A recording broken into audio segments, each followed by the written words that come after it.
We know there are many choices in internet radio, and the staff and host of LA Talk Live would like to thank you for choosing the internet's hottest destination for the most eclectic sound and invigorating talk. This is LA Talk Live. We are more than just talk.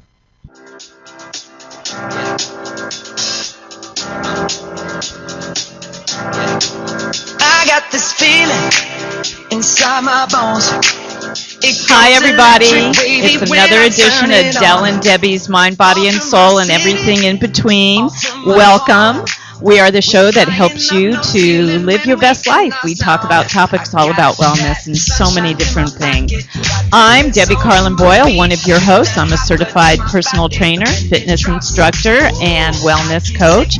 And on my right is... I am Del Lady Jones, and I'm a soul-centered life coach, relationship coach, and divorce recovery coach, in that order.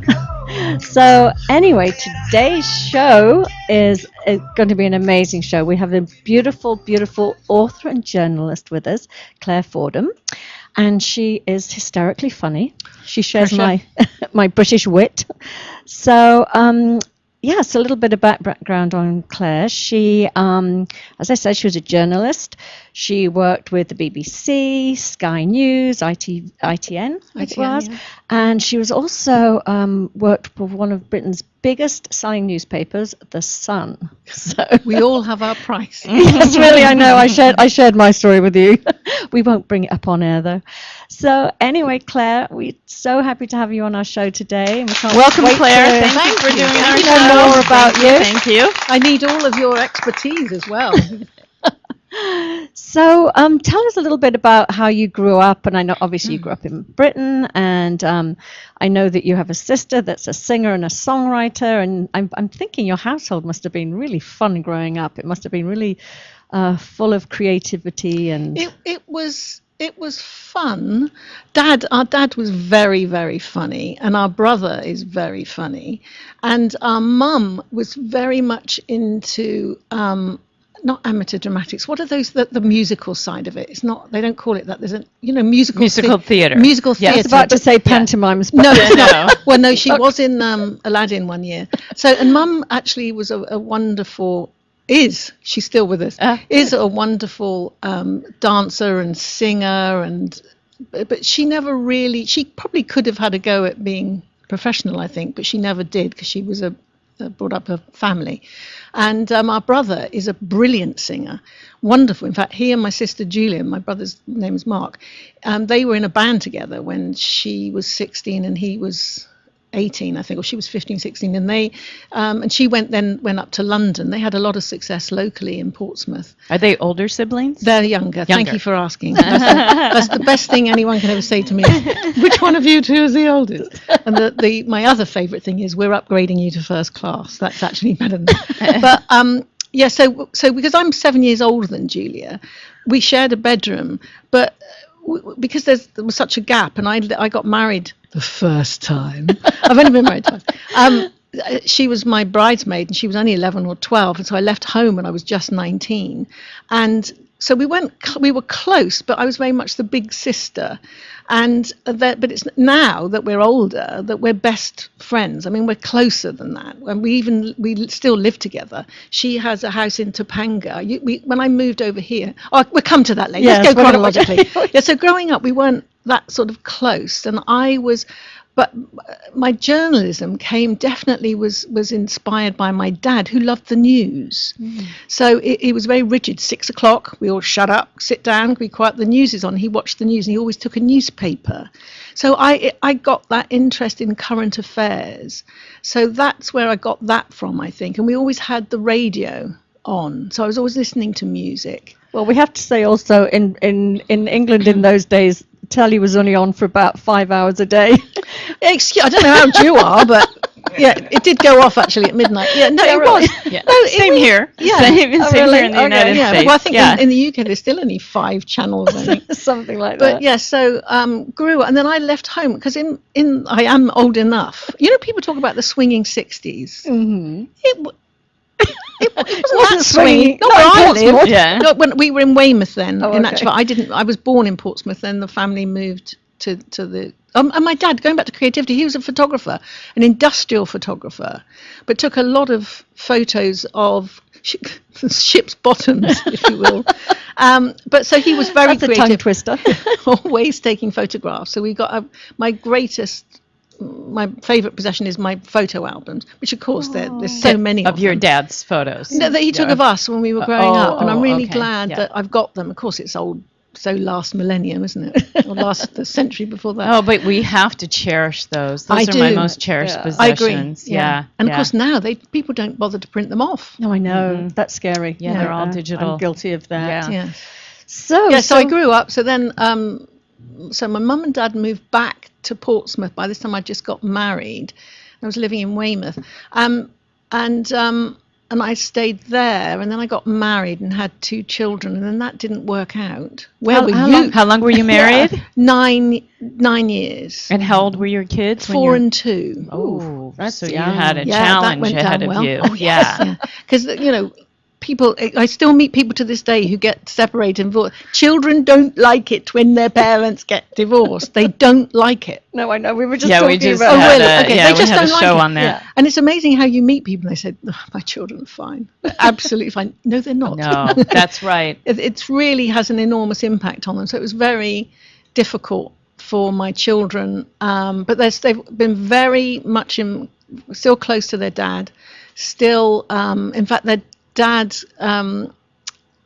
So when you grow up, when your kids are grown up, you don't have to have regular contact with the dad. When they're growing up, hopefully you still will maintain a relationship, which we managed to do. But then there goes years without having any contact because the kids are doing their own thing with him.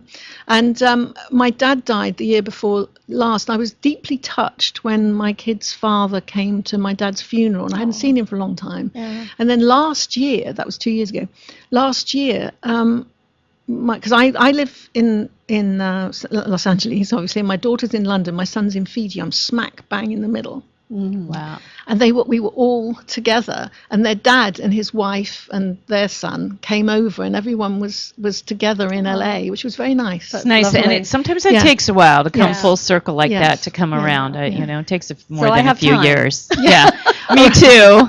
Me too. That's or- my dream. Yeah. But to have a civil, well, I to be always able said- to, yeah. I used to say when I got divorced, if I can't be married, I want the Demi Moore Bruce Willis divorce. I want the Right. happy families all together and Yeah, everybody's So- copacetic because Yeah. you know when grandchildren come along, that's you don't want to put your kids in that position Yeah. where they can't invite one parent. They have to have 2 separate parties or something because their parents can't be in the same room, Right. or a wedding even. I know, you it's know? extraordinary. Yeah. Yeah. So it's good that that's come full circle for yes, you. no, it is. Yes, no, I'm very happy about that. It took a while. So No, will you- that's not true. No. It actually went fairly. I was determined that it would be civil and nice. That's how it happens. So were is you determination? working when you had these young children, or did that No, come after the it divorce? came after. And I started writing. I've always worked part time. I've always been freelance, even though when they were older. But so I started writing for my local evening newspaper. I knew I wanted to be a journalist. So the kids were, by the way, they're 37 and 35 now, same age as me, and I still call them the kids. And They'll always be Yeah. the kids. yeah. And Always. I started writing articles for the local evening paper. And in fact, no, it wasn't the local evening paper. It was the local free paper. That's how I started. And then I went to went Increments. better every time. And so I was just submitting articles, or if I would work when they were at school. I only forgot to pick my daughter up from school once. I read about that. That Apparently, was- she that didn't was forgive mortifying. you for I years. was mortified. Well, I was engrossed in an article. She wasn't left on her. Yes, she was. Horrible parent. Oh, there's lots more things. Than that. Oh, my That was the goodness. least of it. Oh, really? No wonder.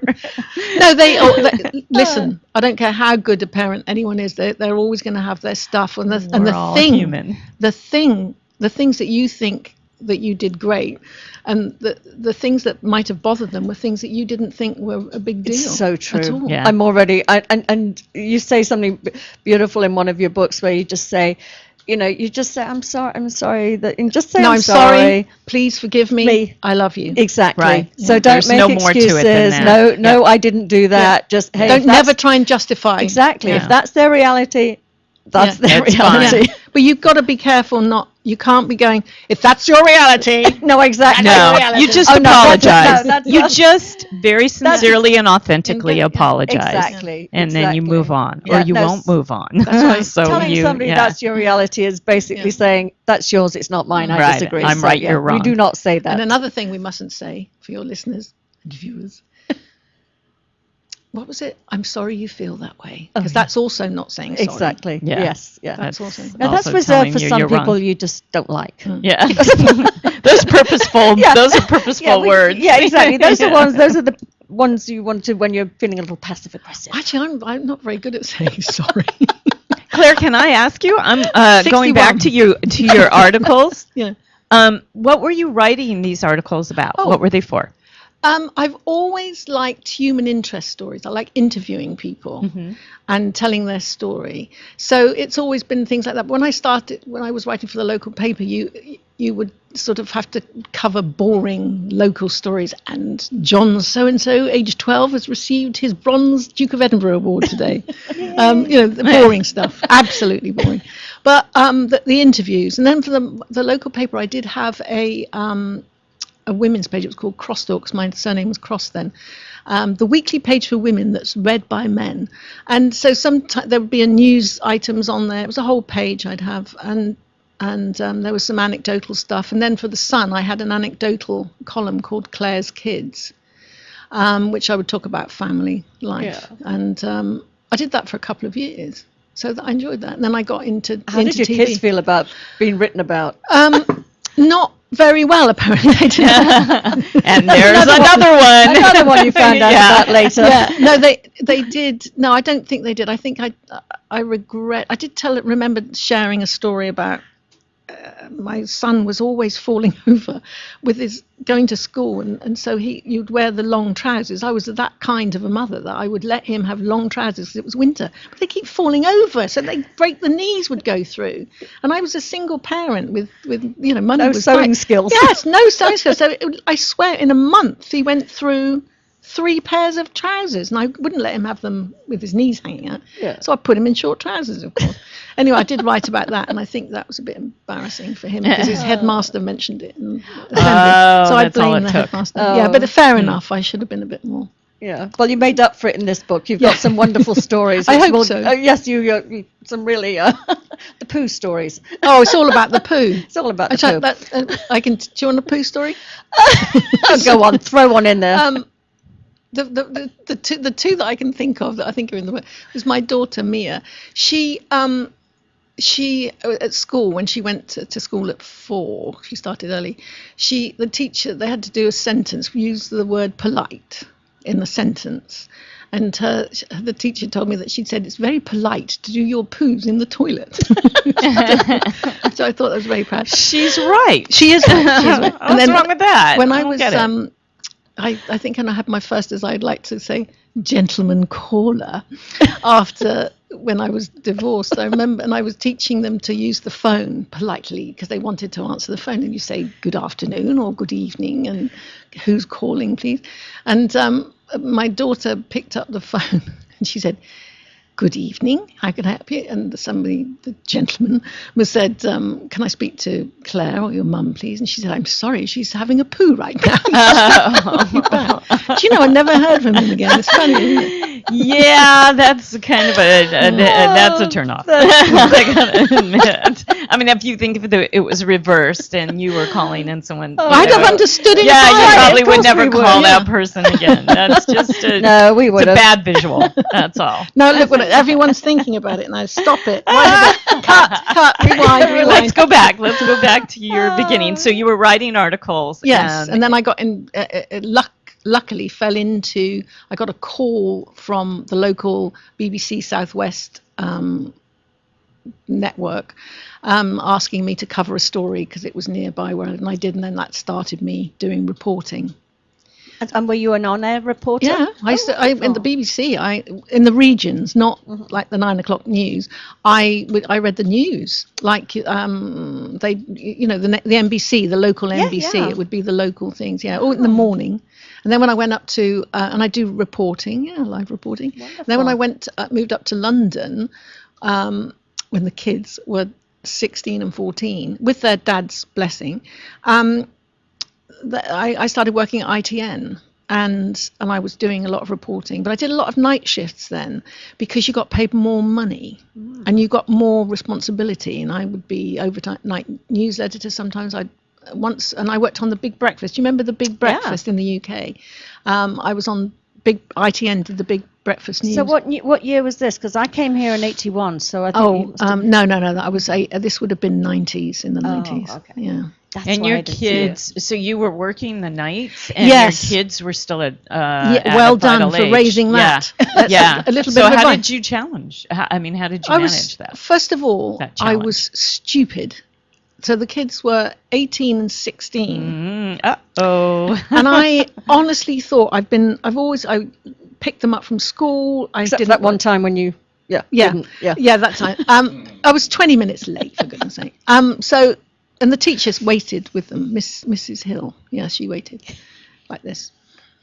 No, she was very nice, actually. Do you know today? Don't worry, I'm going to come back. If kids are late, they get fined. The parents get fined. I heard that. Yeah, because they have to pay overtime to teachers. Yeah, fair enough. And also, that people take advantage. Somewhere. Yeah. You're going to have to bring me back. Where was I, Debbie? Why? You were leaving how did you leave the children? I made a mistake. So I was working in. I was doing a lot of day shifts at ITN, and then the chance came to work some night shifts, which would be on the early morning news, and I decided to do that, as I say, because it was more money, and also I thought I didn't have to get there till 11 o'clock. Kids in bed, they were 16 and 18 or 15. Surely they were Party Central. As soon as I was gone, Party Central. I was a fool, and I used to kind of say that. Because we actually had, we were living in Julia's house then. She was in London. She had a swimming pool, and she actually left when we moved in to move to LA. And so I'd come in and there'd be wet footprints all through the house. And I'm thinking, weird. There must be a ghost. Yeah. I actually did. I was stupid. And they were smoking, disgusting, and they were flicking the cigarette ends over the neighbours. Oh God! How long did that go? Exactly. How long did that go on for? Well, not very long. In fact, no. I had to keep doing it because I did a job, and I had to say you've got to sort of step up. And they're 16 and 18.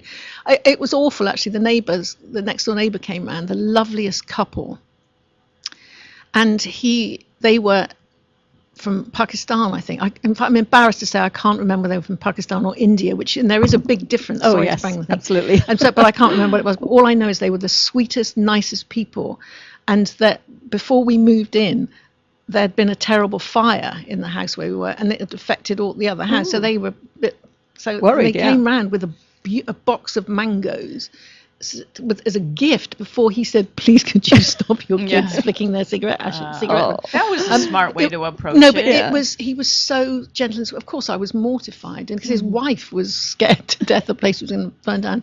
Anyway, John and Carmel, they were called years ago. Anyway, so I sorted them out.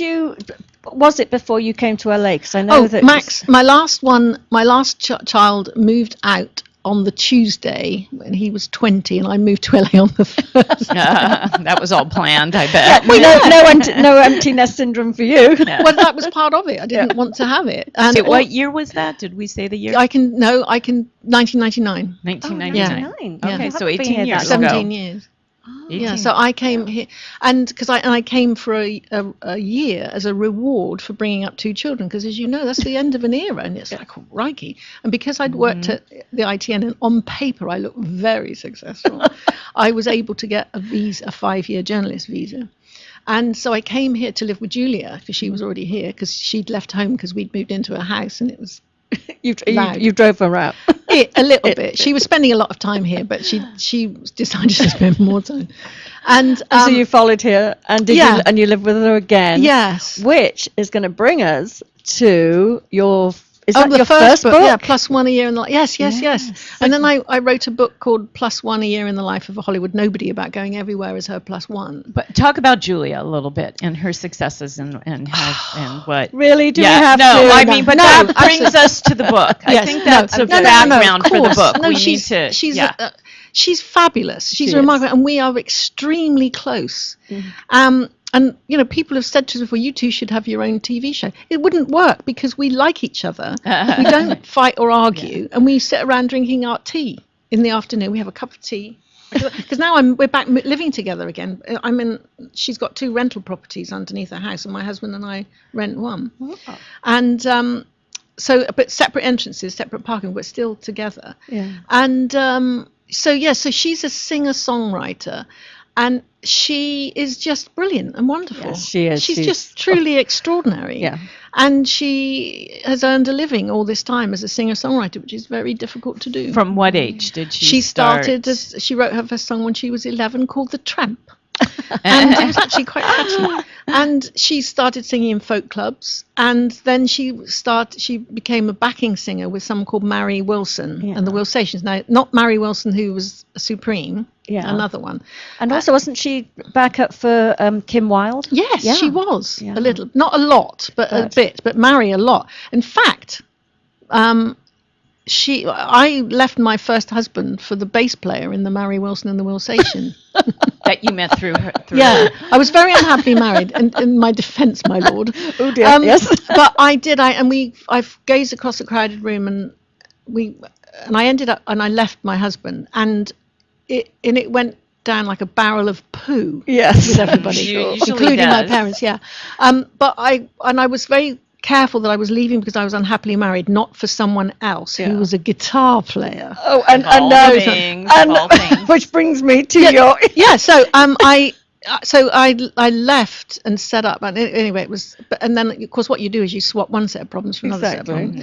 And that relationship didn't work out then. It was 18 months, and then cut to 20 years later, we got reunited, and that's Colin. I got back with No Colin. way. Yeah, we're old flames. I was about to say, you must have a thing about guitar players because that was the guy. That was Colin, it didn't work out. Unbelievable. The guy it didn't work out with is her husband now. Did work out later, 20 years later. That's unbelievable. So my kids were 4 and 2 when he was on the scene, and they obviously saw him as the villain of the piece.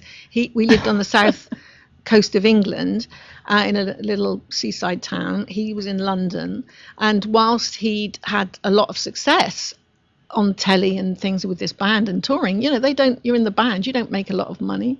And so there were lots of lean patches, and I was thinking after 18 months, could you get a job when you've got 5 minutes? And he wanted to play guitar. Fair enough. I get that now. And and it just fizzled out because he wasn't coming. Why would he want to come? Yes, it time was and poverty, place. geography. It really was. But we loved each other very much. Right. Cut to 20 years later. By the way, don't feel sorry for me in those 20 years. I was very, very popular. I'm sure you were. Popular. Looking at you, Claire. I have no doubt. And a lot of fun. He contacted. Oh my gosh, you'll love this, girl. Pull up a chair. I was in Prague having a weekend. So Julia had met someone. She bought the house in Topanga. She'd met someone. They were setting up home together. And I had this first book coming out. I went back to England to sort of regroup, and then I was coming back here because the book was coming out. I go back to England. By the way, when I was over here, I'd go back twice a year. My kids were coming here 3 times a year. We always were very close. Yeah. And I was sat in St. Wenceslas Square with a friend of mine, and I wasn't seeing anyone at that time, neither was she, and we were talking about the meaning of it all, and I asked her about she had never been married or had children. She was sad about that. I think she was 40. And I said to her, did you have a guy who was the love of your life, one that got away? And she said, yeah, I suppose it was so-and-so. Did you? And I thought about it. I said, I suppose the love of my life, it was Colin. At that absolute moment, my cell phone rang, and it was Colin calling me out of the blue. I hadn't heard from him for 8-10 years. Wow. You put that out in the universe. That's, but I didn't you couldn't make it up. No. And I had no... Amazing. Yeah. And so he... Be careful what you think. I know. Wait, I better go back. Let me think. Really. Let me before you get the name, just make sure that a few of the others don't come up first. Okay. Yeah, really. I have to be careful. And I couldn't believe it. And he said, do you want to... are you and he was still living in London. He was in London, yeah. And he said, "Can you meet for dinner while you're over here?" And I said, "No, I've only got one night." He said, "No." I said, "I'll call you when I get back." And I didn't. I don't believe in going back. When it's over, it's over. I thought he's probably a guitar player still. And so then I get back for a few days, and I didn't get in touch with him. And the phone went, and it was him again to say, "You didn't call." Yeah. And he was keeping tabs yes. on you coming back and forth, it sounds like. No, he was. This was before the internet, I think. Yeah. No, it wasn't before the internet. So, but how did he know when you Well, were actually, back? it's a very good question. Now, what happened here? Now, this was a sort of a serendipitous that I'll try and be succinct. I had reached out to him in 1999. A very dear friend of mine died, aged 40, and left 3 children. When that happens, it's a real wake-up call. Yeah, When the first time you lose someone she was too young to die, and it was in fact, it was one of Julia's former backing singers, who was a wonderful singer in her own right, and we were really upset to lose her. And it made us reassess our lives, and we both agreed we were happy and our lives were going on the right path and everything was good. And I thought, there's actually 2 guys in all my career who I would want to know had been significant and had meant a lot to me. I wasn't looking to reconnect, but just to say thank you. Yeah. And I reached out to Colin. I knew that he was working at the BBC, and I knew they had generic email. So I had emailed him 8 years before. No, 6 or 7 years before. Just to say, as I've said to him, just wanted you to know I'd lost it. And by the way, he'd gone to this woman's funeral, and I didn't even know they knew each other. And you saw him there? No, I didn't go to the funeral. Oh, It was right, held. okay. She was in England. So well done for keeping up. And Because it was 1999 and she'd already moved here. Yeah. Okay, got it. And so his email was in my address book. You know that auto-added thing? Yes, Yeah. exactly. So there'd not been any contact. But when I was going to England, I sent out a generic email to just a send all, not knowing that you Yes, had a people. part of- yeah. So he must have received. Well, he did. He received it. And I'd put my cell phone number, but it was meant to go to people I know. I didn't realise there was auto-added thing. So that's how he got my number. I knew that meant I to was be there. again. But again, I swear I wasn't trying to reconnect. And so that's how knew that I was in Europe or in England. So then he said called me and said we go out to dinner. We went out to dinner because I couldn't think. I have an excuse. Sometimes you just have to give So I in. went. Yeah. And he picked me up, and we sat down, and we sat opposite a table like this. And I thought, oh, hello. And we were ordering, and he said, out of the blue, he said, "I love you. I've always loved you. I've got a job. I've got a house. I do yoga, and I'm not a jerk anymore. How do you feel about getting back together?" I have a job and a house. I love it. It's rented. I love it. But he was still a guitar player and doing very well. But he had a job as a car journalist. But you were still living on different continents. Yes, I know. Too. Yeah. Exactly. And I went, well, if you'll have to woo me, I said.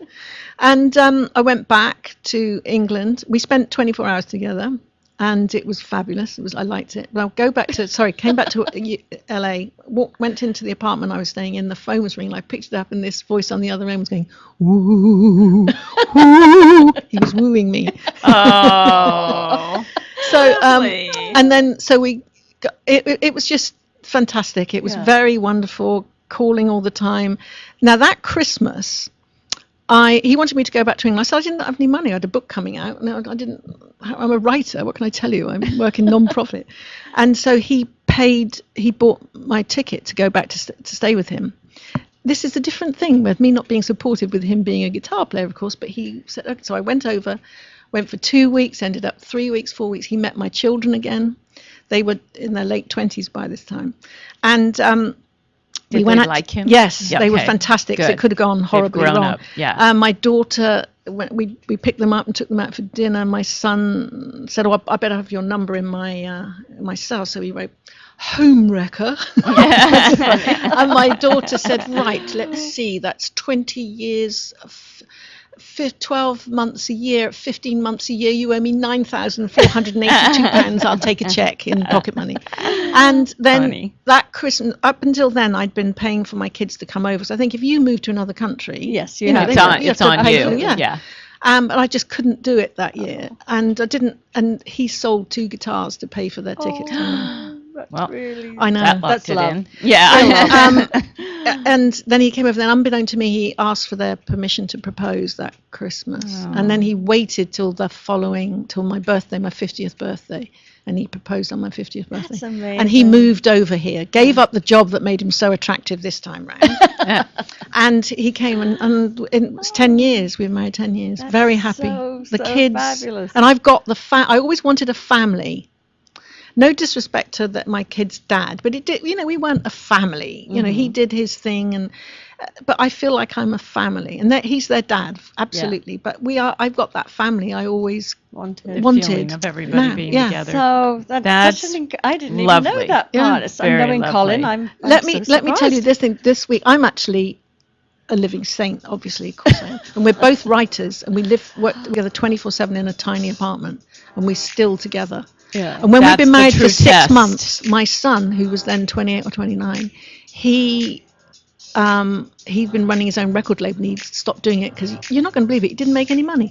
And he came to live with us in our 1-bedroom apartment.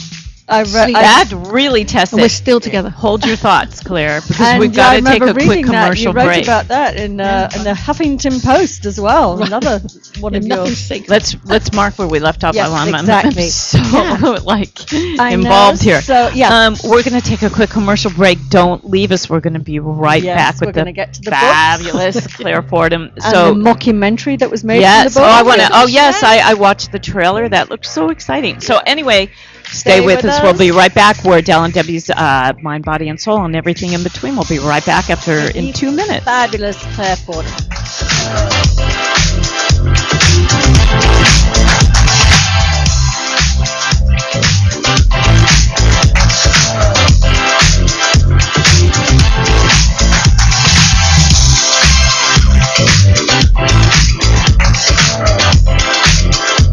We know there are many choices in internet radio, and the staff and host of LA Talk Live would like to thank you for choosing the internet's hottest destination for the most eclectic sound and invigorating talk.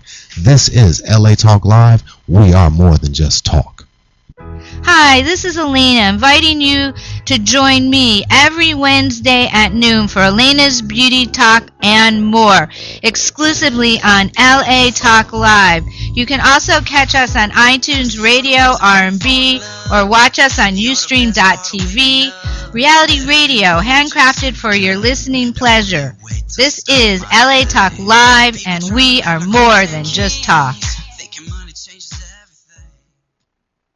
Hi, this is WDC. And this is Robert Lamar. Inviting you to join us every Saturday, 2 p.m. Pacific, for Scholar Me Live. Join us as we bring you weekly sports highlights, Interviews with student athletes, coaches, and pros. Song of the Week, Contest giveaways. Scholarly Bee Female and Male Students of the Week. So don't forget to tune into the #1 social network, The sporty and sexy Scholarly Bee Live, Saturdays, 2 p.m. Pacific. exclusively on LATalkLive.com. And the American Talk Live Broadcast Network. Reality radio, handcrafted for your listening and viewing pleasure. This is LA Talk Live, and we are more than just I talk. got this feeling inside my bones. It goes electric wavy when I turn it on. Off from my city, off from my home. We're flying up no ceiling when we in our zone. I got that sunshine in my pocket. Got that Hello good and soul welcome in my back to feet. Del and Debbie's Mind, Body, Soul and everything in between. And today we are going to continue the conversation with the fabulous Claire Fordham, because what I would love all our listeners out there to understand is that we all have a story in us. And some of us might not actually get that story down in a book, but Claire managed to get hers down a couple of times. So I'm going to continue with where we left off. And the book that you wrote when you first got here was called +1: A Year in the Life of a Hollywood Nobody. And so let's talk about that. And I know that they made a mockumentary out of it, with some pretty Geraldine very exciting. Chaplin and As anyone will Jennifer know who lives Tilly. in this town, it takes us so long for anything to get made or anything to happen. And somebody, in fact, it was almost a sitcom with real players. It really, truly nearly got picked up, but didn't. But never, it got very, very close. And then somebody wanted to make a film based on the book, using that as the story, which I was excited about. And then we had this, Julie and I would be thinking, well, Kate Blanchett can play me. And my mum, we said to our mum, she didn't like the idea of a film being made. She didn't like the idea of a book being made. But I said, well, I was thinking Judi Dench to play you. Mum, she went, well, she'll have to lose a few pounds. Denial. And then, so this person, someone called Mary McGuckian, who'd made some films before with big budgets, and she wanted to make a film about it, but then that didn't happen, I don't know why that didn't happen. She had another idea. She wanted to do a mockumentary. She'd made a couple of mockumentaries. Now, the trouble with mockumentaries is that the way she does it unscripted. She does a scenescape, but the actors can sort of improvise during, which is always a recipe for disaster. Apparently, it's very hard to edit those. An editor told me that once. No, exactly. Yes. Yeah, there's no continuity. No. Yeah. And what editors need. Frankenbiting, they call it. When they try and make sense out of what's being said. Really? They take little bits and splice them together. But she wanted to she decided she wanted to do a mockumentary using this scenescape with some improvisation. A lot of improvisation, of trying to get the book made into a movie, if that makes sense. It's not about the movie, it's about trying to get it. And Julia and I play ourselves in it. And it was Jennifer Tilly, Geraldine Chaplin, Amanda Plummer, a British actor called John Sessions, who's massive as a character actor in the UK. And it got made, and I got paid some money, not as much as I'd have liked.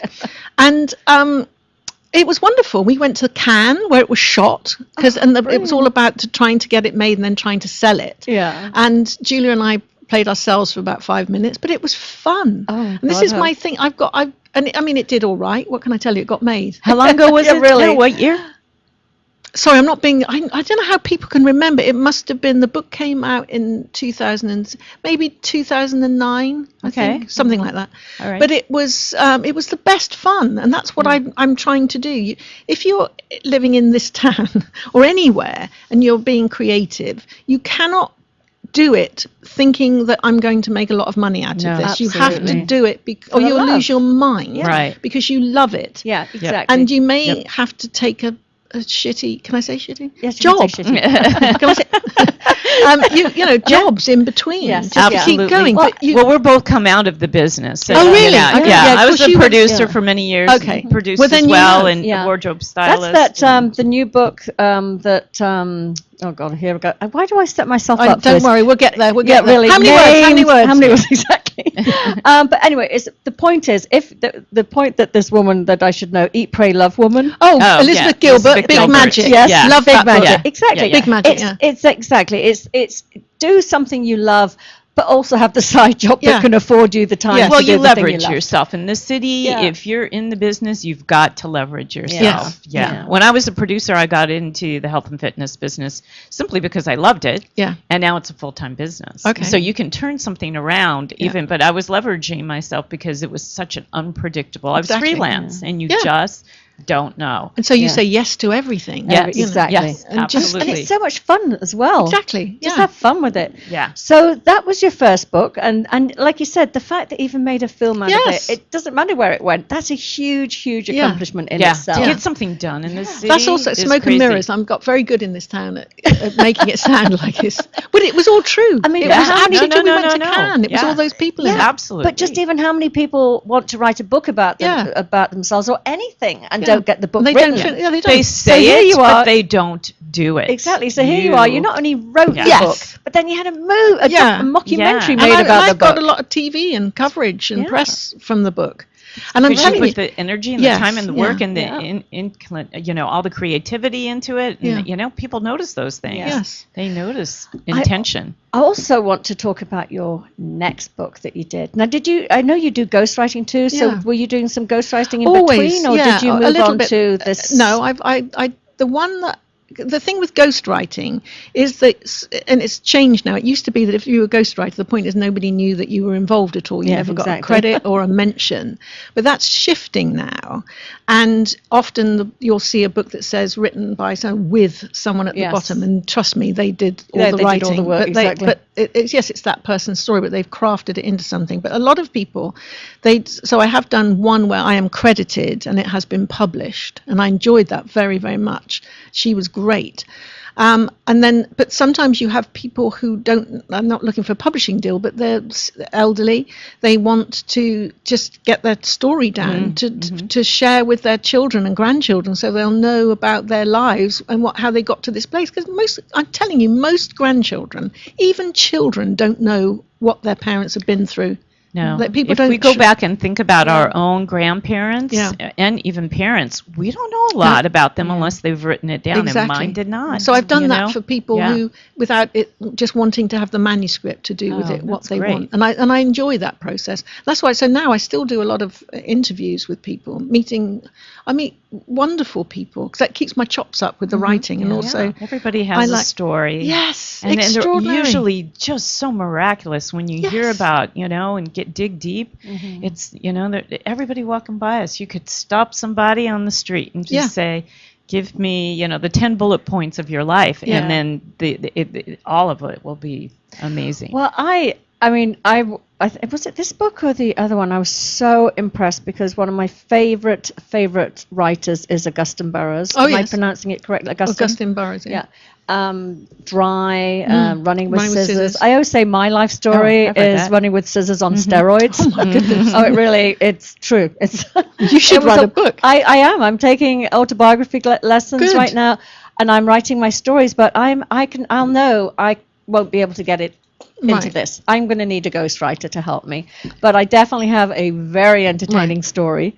But what I really would like for people that are listening, that think they have a story they want to tell. I mean, is there any words of wisdom you can give them to start the process? Yes, call me. Start writing, and it Yeah. sounds such a Cliche, but- simple. You think, yeah, right, because you'd be surprised how many Yeah. people haven't written anything down. Yeah. No. Find a book, and also it's one thing you can even tell a story well, interesting, but when it's written down, it's boring. Oh, people, exactly. People don't realize if you've got to write it in such a way that someone else is going to care and want to read it. Yeah. There's an art to that. Absolutely. And most people need some help, but start by writing down all the main points. You could start, and by the way, I didn't want this book, Life Lessons for Mia Rose, to be who I've written for my granddaughter. I wanted it to be a template for people that they can take the title, the subjects of each chapter, and use that to write about what they think about things, so that their grandchildren will know, or children or people will know how they feel about things. What I love about this book is it's so fun. I mean, you can just literally open it at any page, and it's Claire's views on things like religion. I just opened it on religion, or feeling good. And she has these little life lessons, and they're like prompts. You can have it's just such an incredible. Thank you. And it's written really with so cool. much The religion wit and humor. chapter, I was because I wanted her to know. Back up a bit Right. before. So describe your so you wrote this for your granddaughter. Yes. So- My son went to Fiji for 5 days and never came back. And he has a wonderful job there. He loves the life there. He's very happy. By the way, it's interesting to me how many people say, I don't know how you can bear it, your son being far away in a place like that, so far away, a remote island. And I said, no, you want your child to be happy. Absolutely. He's happy. He's got a wonderful job. He's got a wonderful wife. and wonderful children. And He's you can happy. Skype and see him. All My the daughter time. lived in Europe for Yeah, a long it's time, brilliant. and I Skyped with her a It's lot. what every parent you know? wants is their Yeah. child to be happy. And they both of mine are happy, healthy, and thriving. Yeah. That's so And that's grateful the for most that. important It is. thing, number is. one. But So Mac- your first granddaughter was the Well, inspiration but for this yeah. book?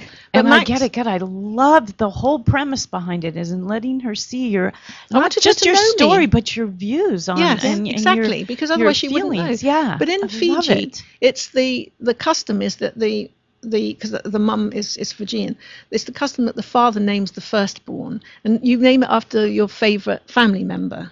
And he named his daughter after his sister, my daughter. Yeah. And he actually wanted to call her Mia Claire. My daughter's Mia Claire. But I said, accepting that you must never interfere, for God's sake, give her, make it different. Yeah. Because he was trying to be nice and to honour me as well, I think. Yeah. So I said, so she's Mia Rose. So Mia Rose and Mia, my daughter, because they're each other's namesake, call each other Yatha.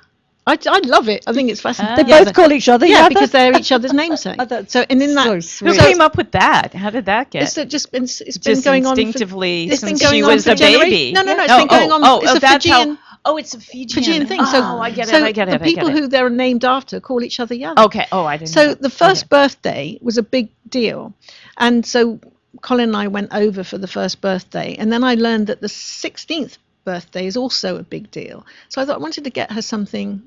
Sweet 16. Yeah, and she'd probably wish I would get her a car or something. Yeah. But I thought I'm going to write her a book for when she's 5 now, for when she's 16, so that she knows me. Yeah. And so and it's a very religious country, and I wanted her to know that there are other religions out there, and to know, because a lot of people, depending what your parents were or are or where you're born, depends what religion you follow, by and large. Mm-hmm. So I've done, with my background in journalism, I've done a lot of research into religion. I've written about the 5 main ones, and guess what? They're all basically the same. Exactly. But I wanted her to know, and I've explained that, and with health, with relationships. I tell the story about Colin and I. I don't get to And that one. yeah, and Child raising. yes, all of that, and all there's everything, nutrition. Then there's some favourite family recipes at the end. I should have checked it before I came, but it's not all frippery, and I've been careful to say an irreverent guide, because there is some cursing, and it's honest, Yeah. and it's fun, and I think it's universal. I think other people are buying it. Great so. gift. Well, you have a great story, and you. this is really the gift to your granddaughter, but everybody else can benefit from it. And I what a hope so. great And it's gift. Now, just- that's just inspired me to do. Yeah. Yeah, I just gotta do it. do it. I gotta Your do view it on for life my. and your take on it and the Yeah. humor and Yeah. the lightness Yeah, and but spirituality. exactly, but also really just really important things. I mean, I can't think of the top of my head now. Come up with one but just practical advice. Yes, well, it's health, wealth, money. Yeah. Oh yeah, I love that one. religion, living consciously, living. And I admit I'm not very good. Well, actually, I think that's not true. I'm brilliant with money, because I've never. That's been everyone's got their thing. Yeah. That their cross to bear. Call it what you will. I am supremely lucky in love, relationships, health. But money's always been a challenge. I was a single, being a single mom. I'm not doing a woe is me, by the way, and I'm the these are luckiest facts. person, They're and facts, it's yeah. I've worked miracles on not very much money, but I love my life. But I talk about debt and if you're struggling for money, is it a want or a need? Yes. And I love it. Find somebody that's a wonderful person, somebody you love. Yes. And if they happen to have some money too, that'd be wonderful. No, that's right. I'm still single, and believe me, that's a big I say part that of of course, It'd be money good, is important. If you're Yeah. broke and you're just it ends with my impoverished, marriage. I'm Yeah. not talking about I can't afford to buy those shoes. Yeah. I mean, have you got enough money to eat today? Yeah. Exactly. I can't even catch the bus into town. For the That's basics, the sort yeah. of thing. But and what I want her to do is to be independent, financially Yes, I love independent, that. not think that she's going to meet someone and get married who's going to take care of her. That's Because right. and I What a know gift. people, and I've of people who have married wealthy men. Some of them actually love their husbands, but that comes with problems too. They're always Absolutely, of working, course. and sometimes yeah. there's a sense of entitlement Well, that I'm exactly. paying the bills, so well, I can. exactly. control. There's an And that imbalance causes of power. problems. And you address that too, that you come together as a partnership and Yes. not And I've never expected a man to take care of me, and that's probably why it's never happened. Yeah, and that's why you're good with money. And that's why I hope so. No, Yeah. I'm very, Colin and I are very much a team. Yeah. But I say to her, that yes, I want you to be financially secure, but from your own efforts. And if she ends up being financially secure, and she meets the great guy, and he happens to be wealthy, well, so be it. Yeah, and that just helps. That just, but it's don't. And what doing something like this? How cathartic! I mean, that's just just getting it out there and Write it, the get whole- to everybody. I want to say, tell your story, write well, it it's down. so healing to And me it's to not be able just- to do that. Yeah, exactly. And it's not just telling your story, it's telling how you view life. Yeah. Right. I mean, that's got to be, when you write that down and when you really say, well, how do I feel about this situation? You really do you ever sort of write something and go, I'm not sure if I want that out there. Yes, it's not as much as I should have done, but yes, and that, yeah. Yeah. You've got to be very honest, Exactly. because people can tell Yeah, if you're just skirting. That's right. Yes. You've got Just to for be- the just That get something said, on you the have page. to protect people's privacy. Yeah. Yeah. And things, especially in relationships. And I have the most enormous respect for their dad. Mm-hmm. And I don't think he would ever think that I haven't, because I talk about what went wrong with the marriage. And I own. Did you talk to him before you you wrote own the about book? what 30%? No, I wrote about. I was going to say I would. I actually was going to say I write about my own shortcomings, and I thought, no, I didn't. 'Cause I think I'm perfect, and that's the problem. Yeah, there you go. That's So the demise of the does marriage. he knows you wrote the book? Yes, I think Has he's he read it? it. I think so, yeah. Have you heard Yeah. from him? Any Not about the opinion? book, no. Okay. No. Yeah, No, I know I'm you have to curious. be. Sorry, can I interrupt? My husband, my current husband, he has never read the first book plus one. He won't read it because he doesn't. We're one of He's the. in it. No, he's No, not. he's He's not in the it, that's first the problem. book that was written before we got together. Oh, okay. He doesn't. Oh, okay. He doesn't. He, That's her happy life she had in between when she said, Oh, "Don't that's feel right, sorry that's for right. me." Okay. no, he doesn't want to read it, and because we don't, and it's not from a place of fear or I don't know what the word is. You'll help me with that. But we don't talk about past relationships. We just don't. Some couples, they say, "Oh, and I did that, and then and he said that, and then there was that." That We doesn't don't. benefit the Doesn't relationship. benefit. I don't things- think whatever. so. Not that we've done anything to be ashamed of. No, it just No. doesn't, it's not going to help No, you. so we Well, don't- no you matter missed what the you did, weren't it's here not in the gonna help. 80s, so you probably didn't Yeah. have anything to be ashamed Oh, about. that reminds me. Going back, this is what I do. I'm so sorry. We're talking about living in Weymouth in Dorset and about the swinging 60s. People talk Oh, about yeah, London. yeah, yeah. That was Where I before commercial. lived, people didn't live together then. So I got married at just 19 because nobody lived together then. Yeah. Yeah, Where you I go went- straight. it's Yeah, I provincial. didn't live with my ex-husband No. before we got married. No. We were together when I was 19, but we were together 8 years, and even then, people were living together before they got married, but not so much. I mean, it was the 80s. Not it was in Right. Wales. early No, this 80s. was the- early no, Yes, 80s. North Wales was. No, people didn't do it. No. Oh, I'm And not, you- Maybe in San Francisco, it was a little more free about living you don't together, know but not someone until LA. you It live wasn't with them. that big. yeah. And it doesn't mean to say that one's a bad person and one's not.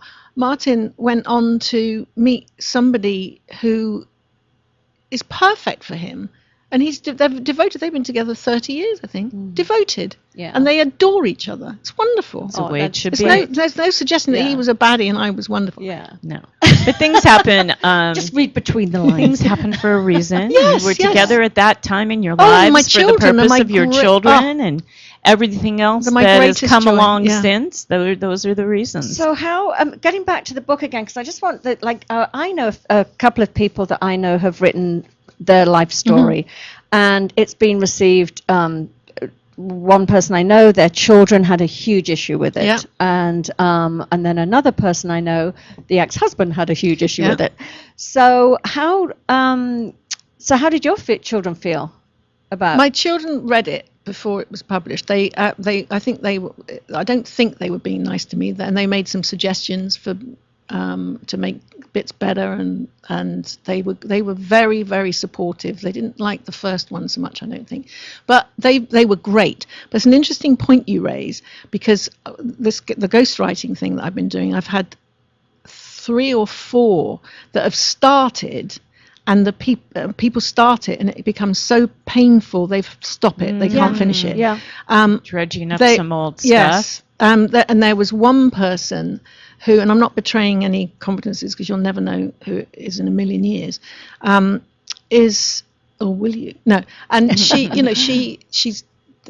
I'd like to do books in thirds, and she took it to her sisters, and she'd been an alcoholic and a heroin addict, and the family had been decimated by it, and she's been in recovery for many years. But one of her sisters went nuts and brought it all back. They had to all go into therapy. That it brought it all back up, and she stopped the process. Also, interestingly, her recall was off. It's not my responsibility to fact check when it's somebody's story. Exactly. If I'm writing a biography of someone, of course you have to do a lot of research. But she, recalling from the days with the drinking and the drugging, her recollection of events was actually completely different to a lot of other people, because there was some that's public record of. So that was very difficult too. Yeah.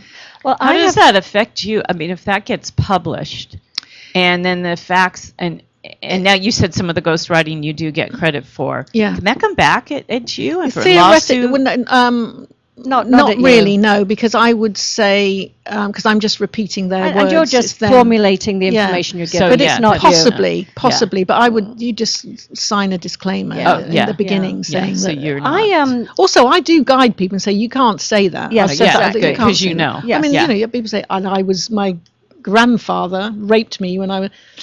Can't say that. Yeah. So I had an interview with a publisher and about writing my story, and he said it's like it's very hard. I mean, it's hard on many levels, like you said. That you have to be brutally honest. That you cannot fudge. You can't.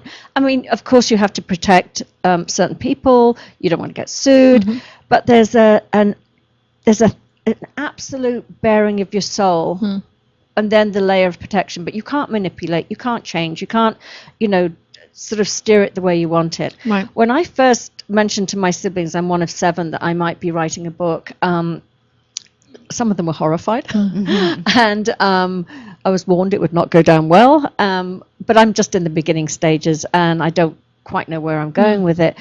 But I ended up buying this sign I saw, and it's in my house, and it's like, please behave yourself or you will end up in my novel. Right. Which I love. The biggest threat. Do you want a tip? What? If you're writing about someone, make reference to them and say they had an unbelievably small penis. I'm not joking. Not that I've done this, because then they won't, but don't say the names have been changed, sort of thing. And then they'll never come forward and say that was me. They don't want it. Assuming that it's a man that you're talking about. Oh, yeah, really? Yeah. Well, women don't, it's only men, I think, that would be bothered. That's Do really the funny. boys know you're writing? What I actually did, talk about a tip, I ended up getting index cards and the little sort of dividers, and I wrote the big index cards, and I just wrote from like age up to 3 that I can remember some things, 3 to, and I sectioned it out in certain ages, and then on these big cards I just wrote the bullet points of what the story was, so I could at least remember them. I mean, I obviously remember them, but I would stick them in here. And so I have lots of these index cards with certain events that happened. And then it's the sifting through and formulating it and what flows and what to leave out. But I do, again, for our viewers out there or listeners, I belong to an autobiography class, and I have to say, I call it my jewel box. Yeah. The women in this class, it ended up being, I didn't know what I was signing up for. It's the old age, it's the Senior Citizens Center, and I went in, and there are women in there. That's another funny thing. I came home and I said to my son, I said, God, it was amazing. I was the youngest person there, and he goes, Mum, that's like coming back and saying I was the slimmest one at fat camp. I'm afraid he's right. So yeah, because most of the women there are are 70s to in their Mm. 90s, and they have incredible stories. And when you're around other people that are sharing their stories, number one, you get inspired, the way they write, their voice, their unique voice, but also the stories that they recall. And then it spurs you. You go, oh That's my God, right. yeah, I remember that. I haven't thought about that in years. So writing in groups, I think, is Absolutely, really, I would recommend anyone to join a writing group or start one if you Yeah. don't, because you need that discipline and write something every day, even if it's just a paragraph. Yeah. Even if you get one great paragraph. And by the way, writing is all about the editing. Yes. And cut Yeah. less is more, less is more. Yeah. And another tip: no exclamation marks. That was my my first book. There was too many exclamation marks, but I've had it reprinted, and I've taken out all the exclamation marks. That's funny. So we're going to be coming to an end soon. So No, don't make no, me go. but this is- So I want you to share your website. Yeah. so Oh, that Claire Fordham, CLAIRE Fordham FORDHAM.com. and you are available for any ghostwriting. Ghostwriting, yeah. Radio shows. Oh, go back to your mic. Yes, sorry, I was just mulling around. Yes, sorry. Yes. I'm writing. I've got writing and producing. I do a lot of producing as well. I'm pitching some reality TV show ideas. I'm a creative thinker. Yeah, and you Always want to been keep it creative, going. Okay. I think this has been so inspirational to give our listeners a little, kick in the butt, if you will, to give them the idea to just start writing things down about their lives or about anything that they, even if it's a fiction story, but if it's something that's been inside you, get it out. And most Be people accurate. don't. Do research. Make sure you're not, because if you get one bit wrong and you get published, then the whole book will be discredited. So you've got to be So very you've got to be careful. really What's accurate. that phrase Great we're tip. talking about lately? Alternative. Oh. Alternative facts. Yeah. Oh, and alternative facts. Our, No alternative facts in your writing. But I will say just one other thing. If you can't do it every day, at least do it once a week. Just start somewhere. Don't frighten yourself. Just get that piece of paper and pen out or your computer and just It's all put part and something parcel down. of And on wellness. your phone's got a recording. If you've got an Yeah. iPhone, record. Yeah, you can just start talking take to your notes, yes. phone. Yeah. Talk to Siri and make notes. Okay. Because this is all part of our big self-care and wellness, and this is a big part of it. Yeah. We want to thank you. This for has having been me. a really quick hour, and you're just a fabulous guest. you. Thank Really, you, really Claire. great. Thank you. Thank you, everybody, for joining us today. We're Del and Debbie's Mind, Body, and Soul and everything in between at LA Talk Live, and we're going to see you next week. Thank you so much once Yeah. again. Thank you. Bye, Claire. everybody. Okay. Bye. Bye-bye. Bye-bye. Thank So you. phenomenally, come on, like the way we rock it. So don't stop. Under the lights, when everything goes, nowhere to hide when I'm getting you close. When we move, well, you already know. So just imagine. Nothing I can see but you.